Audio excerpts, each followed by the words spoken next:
Yes, tu es débutant dans la musique, viens découvrir la meilleure des cartes son, aka la Scarlett 2i2. Oui, elle est imbattable, tu chantes, tu rappes, tu joues dans l'instrument, tu fais du podcast, elle peut tout faire. Rapport qualité-prix imbattable, je te montre ça tout de suite, let's go. Pow.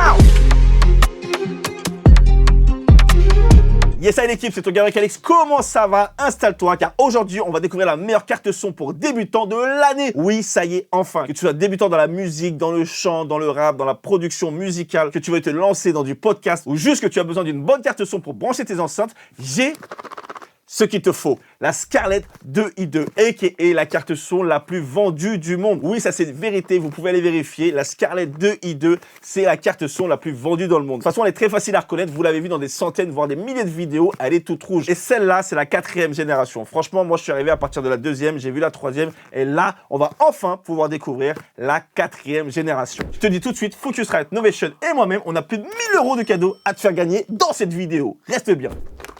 J'ai tellement hâte de vous montrer comment elle est, mais surtout avant de commencer, n'oubliez pas de vous abonner à la chaîne. Si tu es débutant en MAO ou en DJ, cette chaîne, elle est faite pour toi.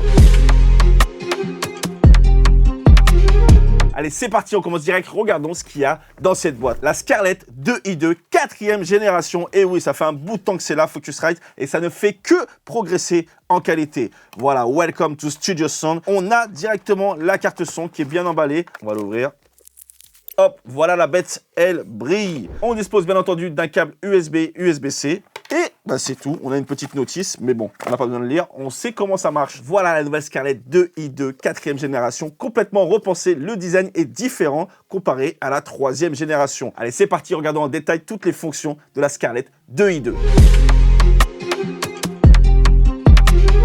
Regardons les nouveautés par rapport à la 3e génération. Ils ont amélioré les préamps d'entrée comme de sortie et du casque aussi. Ils ont redesigné et rajouté des fonctions. Et surtout en termes de qualité matérielle, on est sur autre chose. Regardons de plus près la face avant. C'est ici que tout se passe. C'est ici que l'on contrôle le son d'entrée et le son de sortie. Notamment avec les boutons gain qui sont ici à l'infini. Oui, en fait, tu pourras tourner dans le vide, mais tu as une lunette de couleur qui t'indique ton niveau d'entrée. Donc ça, c'est vraiment bien fait et bien réfléchi, que ce soit sur le gain numéro 1 ou sur le gain numéro 2. En dessous, on a les entrées jack, notamment les entrées instruments. Si tu veux brancher une guitare, une basse ou du stéréo, ça se passe juste ici en entrée jack, et on dispose d'une réserve de 69 dB, donc vraiment en termes d'entrée tu vas pouvoir y aller. À la différence de la version précédente, les gains sont digitaux, ils peuvent se régler donc manuellement et aussi sur ordinateur. Grosse différence aussi, les entrées micro se situent derrière, et ça fait plaisir pour le cable management. Pour avoir un setup bien propre, on va poser les micros en fixe à l'arrière, c'est très bien, et devant on va mettre justement tout ce qui est instrument. Pour la sortie du son, on a bien entendu le gros bouton output aka le master, qui lui n'en est pas infini car il est analogique, donc faites bien attention. Et pour la sortie du son, pas de surprise, on sort en jack. Alors bien entendu, on a une sortie casque qui est réglable, et dans cette nouvelle génération, c'est compatible avec tous les casques, que ce soit les DT770 ou les DT990 qui ont une haute impédance. Dans cette nouvelle carte son, vous n'aurez aucun problème. Regardez bien sur la Scarlett, on a quand même beaucoup de fonctions, notamment une nouvelle qui s'est rajoutée, le petit bouton Select. À quoi ça sert? Ça va vous permettre de sélectionner la piste de votre choix et surtout d'effectuer des réglages différents sur chaque piste. Donc par exemple, sur la 1, je peux choisir de mettre le 48 volts et le safe. Et sur la piste numéro 2, par exemple, j'ai rien, ou je décide d'activer juste par exemple le 48 volts. Si vous avez un microphone condensateur, c'est-à-dire qu'il a besoin d'énergie pour fonctionner, on lui met un petit coup de 48 volts et après vous pouvez chanter, vous pouvez parler. Si vous n'avez pas ça, vous allez voir aucun son ne va sortir. Par contre, si vous avez un micro dynamique, ça, il n'y a pas de souci. Juste à côté, on a le bouton instrument, ce qui va vous permettre de faire le switch entre activer soit les micros à l'arrière, soit les instruments à l'avant, parce que ça peut être une guitare, un clavier, une basse, bref, tous les instruments, et la voix, ça se situera à l'arrière. Donc pensez bien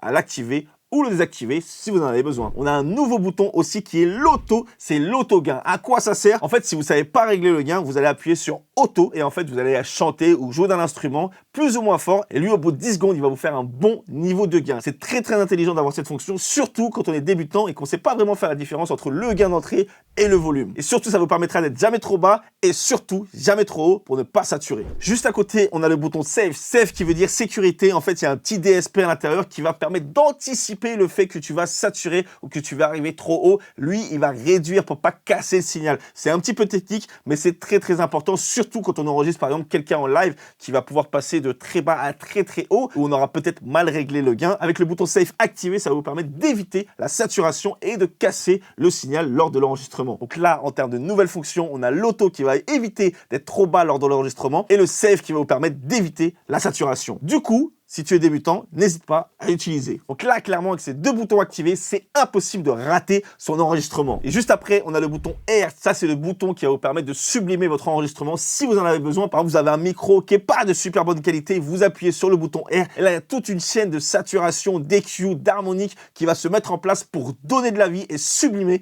ton enregistrement. Et ce qui est super cool, c'est que tu as deux réglages directement sur ton ordinateur. Soit le mode présence, soit le mode présence and drive. Donc ça, vraiment, c'est toi qui choisis en fonction de l'enregistrement et en fonction de l'effet que tu veux avoir. Donc vous voyez, il y a deux sections bien délimitées. Tout ce qui se passe au niveau de l'entrée, donc qui est à gauche, et tout ce qui se passe au niveau du master, de la sortie avec l'output. Ce qui est hyper bien avec le master, avec l'output, c'est que c'est hyper visuel. On dispose de 3 couleurs de LED, donc le vert, le orange et le rouge si on passe en saturation. Donc visuellement, pour un débutant, c'est très facile à comprendre et c'est ce qui fait tout le charme de la Scarlett. Il y a le petit bouton direct. À quoi ça sert? Ça vous permet donc de passer en direct. Je vous explique. Par exemple, vous allez chanter ou jouer d'un instrument et en fonction de la capacité de votre ordinateur, la latence et tout le processing qui va se faire, il se peut qu'il y ait un délai de sortie de quelques millisecondes. Donc en fait, c'est impossible de chanter ou jouer correctement avec un décalage entre le moment où tu joues et le moment où le son il sort des enceintes. Pour ça, il suffit d'appuyer sur le mode direct et du coup, tu passes en mode zéro latence parce que ça sort directement dans les enceintes tout en enregistrant, bien entendu, sur ton logiciel. Ça, c'est vraiment très important parce que s'enregistrer au début quand on n'y connaît rien et comprendre c'est quoi la latence, c'est un cauchemar. Ça, le bouton direct, c'est un must-have. Attends, stop, j'ai des cadeaux pour toi. Un ou plusieurs abonnés de cette chaîne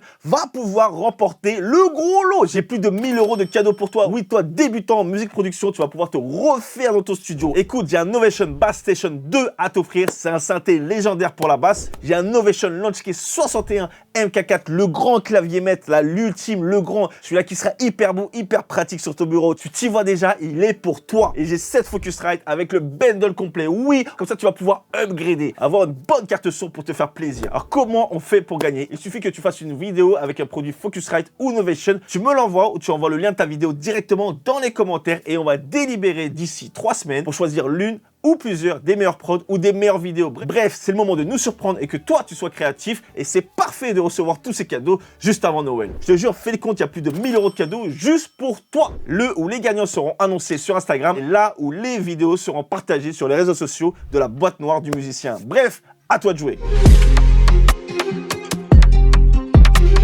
En termes de connectique et d'alimentation, comme vous voyez, je suis directement en USB-C et une fois que je l'ai branché en USB-C, ça marche tout de suite. Oui, c'est détecté, je peux l'utiliser avec n'importe quel logiciel. Il n'y a rien à installer, tu branches, ça marche et boum. Regardez bien, juste à côté, on a la possibilité de brancher un deuxième port USB-C. Qu'est-ce que c'est? C'est pour l'alimentation. Je vous le recommande, par exemple, si vous avez une installation fixe, de toujours laisser brancher l'alimentation. Ça va vous permettre, par exemple, de jouer d'un instrument directement dans les enceintes sans avoir à brancher la carte son sur l'ordinateur. Et deuxième chose aussi, ça va aider votre ordinateur s'il n'est pas assez puissant. Là, par exemple, si mon ordinateur n'était pas assez puissant, il doit alimenter la carte son et en plus de ça, traiter toutes les données entre les entrées et les sorties. Ça peut lui faire beaucoup d'informations à traiter en si peu de temps. Si je rajoute un câble d'alimentation, je vais pouvoir le soulager. Alors, petite astuce aussi, sachez que vous pouvez brancher la carte son directement sur un iPad. Par exemple, j'ai pas essayé sur une tablette, mais sur un iPad, ça marche. Donc, vous pouvez proder sur votre iPad et avoir la carte son directement connectée sur les enceintes et avoir du bon son. Ça, c'est possible. En tout cas, c'est l'heure de démarrer les tests. Je vous montre comment on setup très rapidement. Là, j'ai mes deux jacks que je vais connecter directement sur mes enceintes. Donc ça, c'est très facile. Faites bien attention. On éteint les enceintes quand on branche. Très important.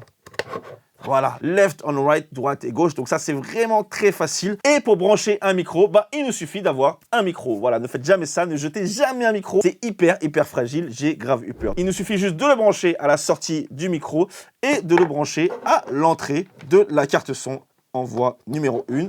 Et là, c'est parti pour le test. Et je vais vous montrer comment on fait pour s'enregistrer avec la Focusrite. Ici, j'ai mis Ableton, mais ça peut se faire vraiment avec n'importe quel logiciel. Comme je vous l'ai dit, la Focusrite, elle marche direct une fois qu'on la branche. Et pour aller la chercher, on va aller dans les préférences du logiciel. Voilà, Live Préférences. Et on va aller cliquer sur Audio pour aller choisir la carte son. Voilà. Et en entrée, on va mettre la Scarlett. Et en sortie, on va mettre aussi la Scarlett. On peut vérifier, on a une entrée mono 1-2 et stéréo 1-2. Une fois que c'est là, je vais enfin pouvoir sélectionner mon micro. Donc mon micro, je l'ai branché sur la voie numéro 1 et on va pouvoir régler le gain. Et vous voyez, là, je vous ai ramené l'interface de la Focusrite où je vais pouvoir régler avec la souris le gain d'entrée. Si besoin, là par exemple, je monte, on est dans le rouge. Heureusement que j'ai appuyé sur Safe, donc je vais descendre tranquillement, mais sûrement. Donc là, je vais lancer un enregistrement pour tester. Je vais armer la piste, je vais appuyer sur Rec et j'appuie aussi sur Rec ici. Yes, et salut à tous, c'est ton gars Hurricanix. J'espère que tu vas bien. bien. Et on va faire exactement la même prise avec le R activé. Yes, allez, c'est ton gars Eureka-NX, j'espère que tu vas bien. Juste à la différence de l'onde, vous voyez complètement la différence. Donc ça, c'est vraiment game changer. Voilà une petite démo de comment vous pouvez vous enregistrer. Moi, je vous donne un petit conseil. Si vous voulez utiliser le mode R, utilisez-le plus pour des podcasts que pour chanter, que pour s'enregistrer avec la musique, etc. Parce qu'en fait, vous allez faire toutes les retouches après. Là, c'est déjà fait. Donc, si vous voulez modifier, ça va être très, très compliqué. L'équipe, sachez que c'est pas tout parce que lorsque tu reçois ta Focusrite, tu reçois un nombre de plugins gratuitement juste avec cette carte son. C'est un truc de fou. Pour les chanteurs, vous allez pouvoir avoir Autotune gratuitement juste en ayant acheté Focusrite. Pour les producteurs, vous allez avoir un synthé qui est archi connu qui s'appelle Massive. Pour les gens qui jouent avec un instrument, vous allez avoir des amplis, des EQ, des compresseurs. Bref, tout ça c'est gratuit juste avec la Scarlett 2i2. C'est un truc de fou. Donc ça, vraiment, la chance que vous avez. Avant, il fallait les acheter un par un. 100 € synthé, 100 € la reverb, 100 € l'ampli. Non, c'était cher. Là, vous avez tout directement inclus grâce à la Scarlett 2i2. 4e génération. En termes de prix, je vous le dis, c'est le meilleur rapport qualité-prix. C'est moins de 200 €. Vous allez retrouver la Focusrite Scarlett 2i2 à 200 € maximum selon les sites. 2 entrées, 2 sorties, une sortie dans les enceintes, une sortie dans le casque. La meilleure carte son pour les débutants, pour tous ceux qui n'ont pas trop d'argent mais qui veulent quelque chose de qualité, qui veulent pouvoir s'enregistrer à 2 ou en stéréo. La Scarlett 2i2, c'est la carte qu'il vous faut, qui a été pensée pour vous, pour commencer à comprendre comment marche l'audio, comment on utilise les gains, comment on utilise le 48 volts, comment on fait pour avoir un bon signal, pour ne pas saturer, pour ne pas être trop faible avec l'option auto et l'option safe, pour avoir quelque chose qui sonne directement avec l'option R, pour pouvoir jouer en live avec la fonction direct sans avoir de problème d'enregistrement. Donc vraiment, c'est pas pour rien que cette carte son est la carte la plus vendue dans le monde. Rapport qualité-prix fonction, c'est imbattable. D'ailleurs, pour ceux qui ont besoin, elle existe aussi en pack directement avec un micro plus un casque pour pouvoir directement vous enregistrer. Bref, vous avez un pack complet avec la Scarlett 2i2 4e génération. Oui, la famille, ce pack, il existe aussi. Yes, à l'équipe, j'espère que tu as kiffé cette vidéo, la petite review de la Scarlett 2i2. J'étais obligé de la faire. Voilà, il y a trop de gens qui me posent des questions sur quelle carte son acheter pour débuter la prod, pour débuter la MAO. Voilà, vous prenez celle-là en petit budget, c'est la meilleure. J'espère qu'en tout cas, que je vous ai aidé en faisant cette vidéo. Surtout, n'hésitez pas à laisser un petit commentaire si vous avez des questions. Vous avez vu, le setup, c'est vraiment très facile. Tu branches, ça marche, tu prends ton micro, tes enceintes, boum, boum, boum, tu peux enregistrer. Et hop, tu te fais plaisir, tu progresses, tu exportes et hop, tu mets ça sur Internet. Qui sait, un jour, ce que tu fais, quelqu'un va l'écouter, il va kiffer et boum, c'est parti, ça va marcher pour toi. Et tout ça grâce à la Scarlett 2i2 ou à la vidéo que tu viens de regarder, ou les deux, on sait pas. En tout cas, les possibilités sont infinies. L'équipe, surtout, n'oublie pas le grand concours Focusrite Novation Eureka-NX. Envoie ta vidéo, mets-la dans les commentaires. Tu peux même en mettre plusieurs si tu as envie. L'important, c'est d'être créatif. Montre-nous ce que tu sais faire avec le produit Focusrite Innovation et gagne pour plus de 1000 € de cadeaux. Et ça, c'est vraiment parfait avant les fêtes pour upgrader ton studio. Bref, oublie pas de t'abonner, c'est très important. Et surtout, si tu veux en savoir plus sur la production, rajoute-toi dans ma liste d'emails et je t'envoie des conseils et des bons plans de fou. Bref, c'était le X, on se retrouve bientôt pour une nouvelle vidéo. J'espère que tu as kiffé celle-là. Et surtout, oublie pas de t'abonner, c'est très important. Peace, ciao.